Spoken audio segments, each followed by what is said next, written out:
Good evening, friend. I am Advocate Arun Kumar Singh, and you are watching AKS Study Channel. Friend, we have seen up to section 118. Now we will see section 119. Witness unable to communicate verbally. Witness कोई गूंगा है तो वो verbally बोल नहीं सकता, तो वो क्या करेगा कि इशारा साइन से बोलेगा या लिख कर देगा, तो उस पर फिर साइन करेगा, तो उसको ओरल एविडेंस माना जाएगा. A witness who is unable to speak may give his evidence in any other manner in which he can make it intelligible. जो वैसा बोले जो समझा जा सके. As by writing, लिख कर दे सकता है, by signs या साइन करके इशारा से ऐसे करके कुछ इशारा से हाथ के इशारा से बोल सकता है. But such writing must be written and signed made in open court. लेकिन कोर्ट में होना चाहिए. एविडेंस वो given shall be deemed to be an oral evidence. और कोर्ट हॉस्पिटल को भी डिक्लेयर कर सकता है. यदि कोई हॉस्पिटल है और वहाँ पर कोई बीड रीजन है तो कोर्ट मजिस्ट्रेट वहाँ जाएगा और जैसा बोलेगा तो उसको माना जाएगा, लिखेगा तो माना जाएगा, इशारा करेगा तो माना जाएगा. और उसका provided that if the witness is unable to communicate verbally, the court shall take the assistant of interpreter, जो उसकी इशारा को समझ रहा है उसको बुलाया जाएगा. A special educator, जो उसके इशारा को समझे उसको बुलाया जाएगा. In recording the statement, and such a statement shall be videographed. उसके बाद सेक्शन 120 देखते हैं. Party to civil suit and their wives, husband or wife of person under criminal trial. In a civil proceeding, the party to suit, the husband or wife, or any party to suit shall be competent witness. In criminal proceeding against any person, the husband or wife of such person respectively shall be competent witness. Husband or wife competent witness होंगे एक दूसरे के against, चाहे वो civil case हो या criminal हो. कुछ लोग बोलते हैं तो रिलेटिव हस्बैंड वाइफ इनका विटनेस नहीं माना जाएगा, सजा नहीं हो जाएगा, फांसी की सजा हो जाएगा, क्यों नहीं होगा.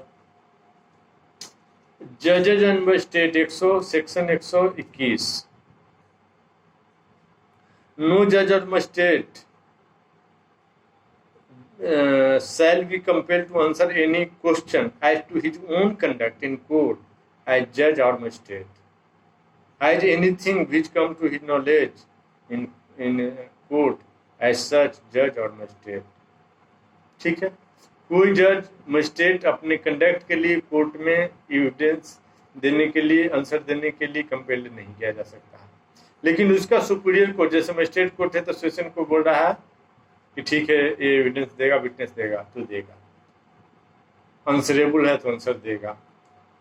कोई सेशन कोर्ट को हाई कोर्ट बोल रहा है तो देगा, हाई कोर्ट को सुप्रीम कोर्ट बोल रहा है ऐसा कि ये except upon the special order of the superior court, तो वो इस विटनेस देगा. जब वो विटनेस दे रहा है, आंसर दे रहा है, क्वेश्चन एग्जामिनेशन उसका हो रहा है, तो वहां वो जज नहीं हो, जज कोई और होगा. ये एक विटनेस के रूप में सामान्य व्यक्ति होगा.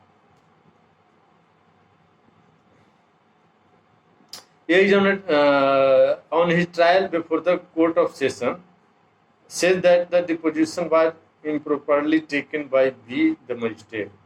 मजिस्ट्रेट के द्वारा ठीक से नहीं ले गया क्या testimony statement. Magistrate B can not be compelled to answer such question. ठीक है, except upon the special order of superior court. ठीक है, सुपीरियर कोर्ट बोला तो आंसर देगा, इस पर भी ट्रायल चल सकता है. A is accused before the court of session of having given false evidence before B. है ना, B को false evidence है, जो कि B is a magistrate. B cannot be asked whether A said except upon the special order of the court कि what A said वो false है और आपने उसको सही क्यों मान लिया, ऐसा नहीं हो सकता. अब है section 122 communication during marriage. Husband wife के बीच शादी के समय कोई कम्युनिकेशन होता है तो उसको किसी को बताया नहीं जाएगा और उसको बताने के लिए फोर्स नहीं कर सकते, except in their own interest and their with their own consent. वो कुछ बताना चाहें तो बता सकते हैं, ऐसे उनको फोर्स नहीं किया जाएगा कोई विटनेस बनने के लिए, कुछ बनने के लिए नहीं. Evidence as to affairs of a state जैसे सरकारी ड्यूटी कर रहे हैं, है ना, तो उसको कैसे ड्यूटी होता है, कैसे काम होता है, कैसे काम नहीं करता है कोई ऑफिस में, उसको बताना नहीं है। ऑफिशियल कम्युनिकेशन, जो ऑफिशियल कम्युनिकेशन होता है एयरफोर्स, आर्मी, नेवी में या एसएससी में, आईएएस द्वारा या आईपीएस द्वारा, तो उसको बताने की जरूरत नहीं है, उसको बताया नहीं जा सकता। No public officers shall be compelled to disclose communication made to him in official confidence when he considers that the public interest would be suffered by such disclosure. Official secretary ले जाएगा, वो अलग से जेल में चला जाएगा, इसलिए उसको बताने के लिए वह बाध्य नहीं है। Information section 125, information as to commission of offence, no magistrate police officer shall be compelled to say where he got any information, whence मतलब कहाँ से उसने, he got any information as to commission of any offence, and no revenue officer shall be compelled to say whence मतलब कहाँ से he got any information as to commission of any offence against such public revenue। कोई भी police कहाँ से वो witness लाया, कहाँ से वो एविडेंस लाया, कहाँ से वो मटेरियल कलेक्ट किया, यह बताने के लिए बाध्य नहीं है। Information as to commission of offence, है ना, क्या वो इंफॉर्मेशन कहाँ से लाया, कैसे उसको इंफॉर्मेशन मिला कमीशन ऑफ ऑफेंस का, बताने के लिए बाध्य नहीं है। Revenue officer in this section means officer implied in or about the business of any branch of the public revenue।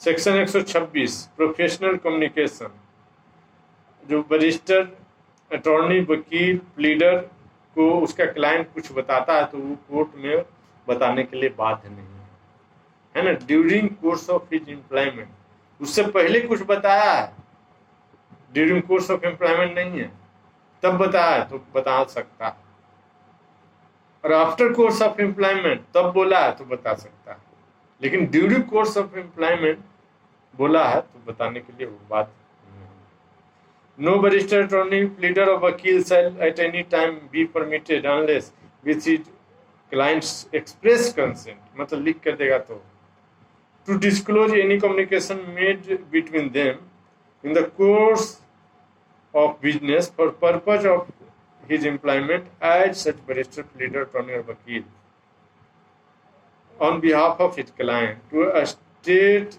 the contents or condition of any document with which he had become acquitted in the course of and purpose of professional employment, to disclose any advice given to him in his client in the course or purpose of such employment, provided that nothing in this section shall protect the disclosure any such communication made in furtherance of any legal purpose। Legal purpose के लिए आप आगे कुछ, एक murder किया ठीक है, नहीं बताऊंगा कि तूने मर्डर किया, तूने गैस लिया मेरे से, एक और मर्डर करने जा रहा हो तब तुम्हें अब मैं बताऊंगा, फिर उसके बाद मर्डर करके आप फिर एक और करने जा रहे हो तो इसको भी बताऊंगा। Any fact observed by any barrister, pleader, attorney, वकील in course of his employment showing that any crime or fraud has been committed since the commencement of his employment।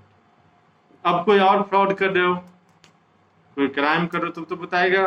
ये सब सेक्शन ए में बोला 126 section का, sub section 2 में कि कोई fraud करने जा रहे हो तो उसको भी बताया जाएगा।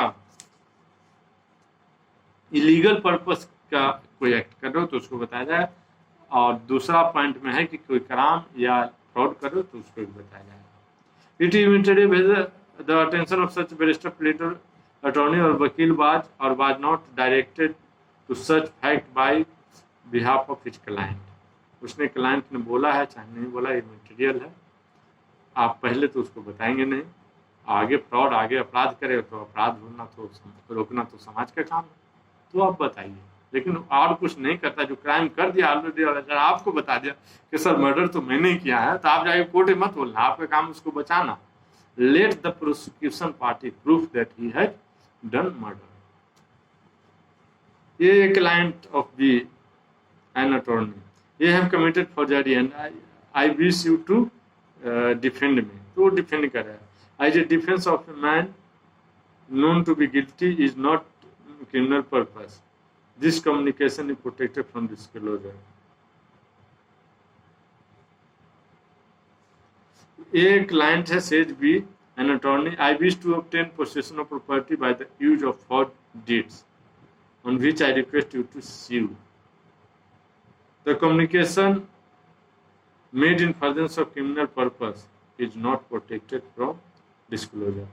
एक क्लाइंट है, अभी वकील है, कहता है कि ऑब्टेन कीजिए पोसेशन और एक गलत तरीके से एग्रीमेंट पेपर बना करके, तो ये आगे कर रहा है ना फ्यूचर में, I wish to obtain position, मैं चाहता हूं कि आप ऐसा करें, तो फ्यूचर में कोई फ्रॉड कर रहा है तो वो बता देगा, वो कोर्ट को बता सकता है, वो ऑफिशियल कम्युनिकेशन नहीं है और वो प्रोटेक्टेड नहीं है.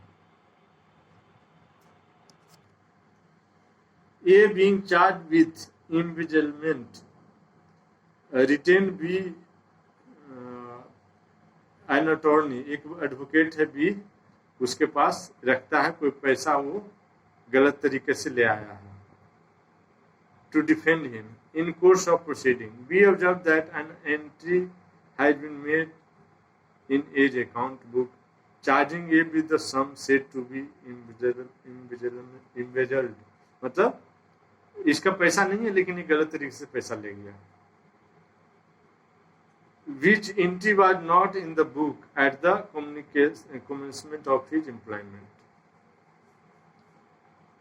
Thus, being a fact observed by B in the course of employment showing that a fraud has been committed since the commencement of proceeding, it is not protected from the disclosure.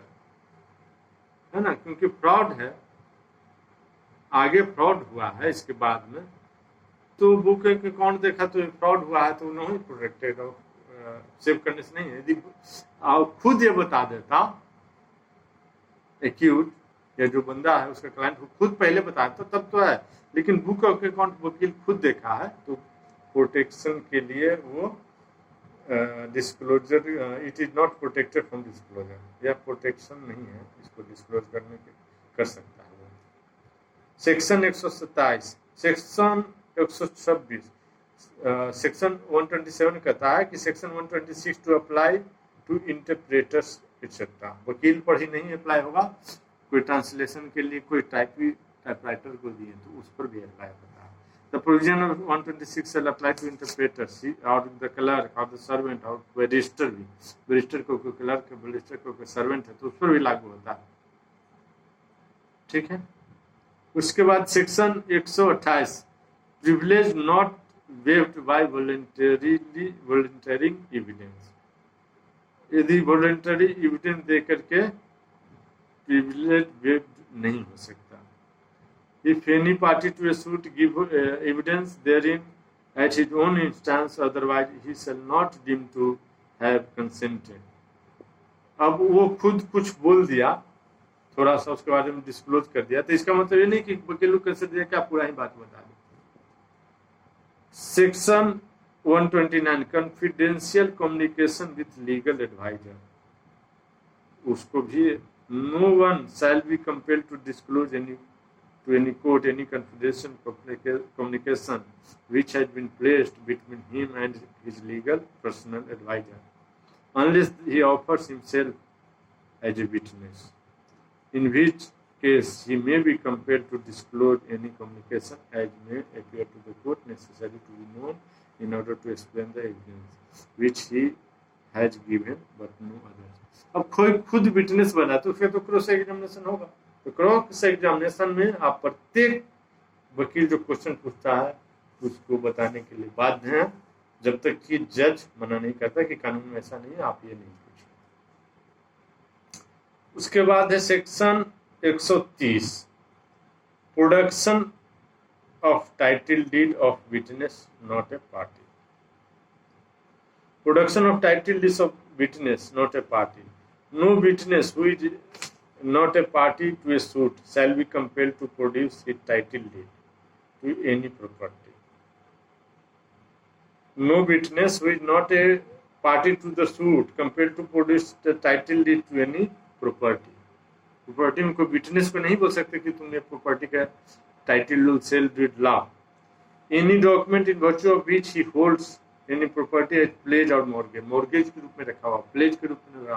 Pledge क्या होता है कि हम जमीन किसी को दिए कि जमीन का तुम ये कागज लो और मेरे को 10,000 का, 10 लाख का, 10 करोड़ के जितना का प्रॉपर्टी उतना ही तो देगा, लोन दो, तो मॉर्गेज बोलते हैं, इमूवेबल प्रॉपर्टी है। दूसरा प्लेज, मूवेबल प्रॉपर्टी दी, सोना देते हैं और तुम मेरे को 1 लाख रुपया लोन दो, तो उसको प्लेज बोलते हैं। तो उसके पास हमारे डॉक्यूमेंट रखा है, बैंक के पास है, तो बैंक से हमारा डॉक्यूमेंट कोर्ट नहीं ले सकता कि विटनेस के रूप में चाहिए, लॉ नहीं ले सकता। यही यहाँ बोला, production title deed to witness not a party, उसको can not be compared. No witness who is not a party to suit shall be compared to produce title deed to any property any document in virtue of which he holds any property as pledgee और mortgagee. Any document the production of which might tend to criminate him unless he has agreed in writing to produce them with the person seeking the production of such deed, such some person through whom he claims. अब section 131 देखते हैं। Production of document, electronic records which another person has in possession would refuse to produce. No one shall be compelled to produce